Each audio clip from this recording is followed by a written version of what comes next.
Réflexion. Donc, on a ici l'application. Voilà, une Citeo qui a été développée pour le Who's Next, le salon de la mode. Donc vous avez développé une application qui est un GPS d'intérieur. Tout à fait, un GPS d'intérieur, et on va voir ici en fait le plan du salon arrivé. On va traverser le plafond et on va être localisé de la même façon, tout simplement qu'un TomTom vous permet de se localiser à l'extérieur. Donc là, on a une carte en fait du salon à Paris Expo. On a cette carte du salon. On peut donc, comme on voit ici, la zoomer, on peut la déplacer, elle se met à jour. Ouais. Et on va pouvoir rechercher en fait un certain nombre d'exposants par le bouton recherche, par le catalogue. Si je suis passionné des accessoires à cheveux, je vais pouvoir trouver celui qui me plaît, le GN30 par exemple, est mon favori. Donc je vais le localiser. Donc en fait, il est ici. En fait, vous avez une application qui permet de se repérer dans un endroit comme celui-ci ou dans un centre commercial, dans un parc d'attractions. Donc une solution assez intéressante à commercialiser puisqu'actuellement très peu de monde le fait, voire personne. En tout cas en France, c'est un marché qui est assez vierge et à explorer. Sur quoi ça repose techniquement ? Alors techniquement, on installe en fait dans le site un certain nombre d'émetteurs, et en particulier le GPS Indoor, qui sont des émetteurs de signaux GPS. On recrée un signal GPS, c'est comme si on fabriquait un satellite qu'on accrochait au plafond des différents sites qu'on équipe.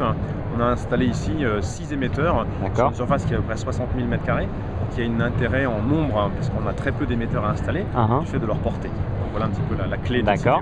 Donc pour utiliser l'application, enfin pour utiliser votre technologie, il faut une application spécifique. Alors il la faut une fois, elle est téléchargée de la même façon que sur l'App Store, vous téléchargez aujourd'hui beaucoup d'applications. Et une fois que vous êtes dans le site, il n'y a plus besoin de la retélécharger, c'est simplement d'acheminer des données qui sont les cartes et le contenu derrière ces cartes. Donc on l'ouvre et on se connecte en Wi-Fi, en 3G.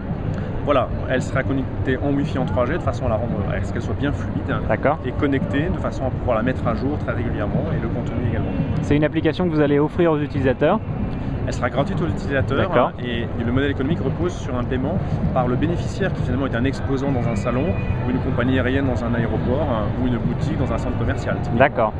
Oui, donc l'utilisateur ne paye pas, vous faites payer des frais d'installation, etc., la location du matériel, la création d'une carte, puisque bien sûr il faut créer la carte à partir de l'existant. Derrière, vous allez intégrer tout ce qui est animation commerciale. Comment ça va se passer? Derrière, ça sera vraiment c'est finalement un média qu'on offre aux bénéficiaires. C'est un canal supplémentaire. Exactement. C'est un canal pour attirer des gens de façon non intrusive, et ça c'est important. Simplement en publiant, je dirais, l'existence d'une boutique sur un plan d'un centre commercial, on va réagir à une requête d'un visiteur, d'un consommateur qui cherche un sac à main. Il va trouver l'endroit où se rendre pour le trouver. C'est finalement une publicité en soi non intrusive. D'accord.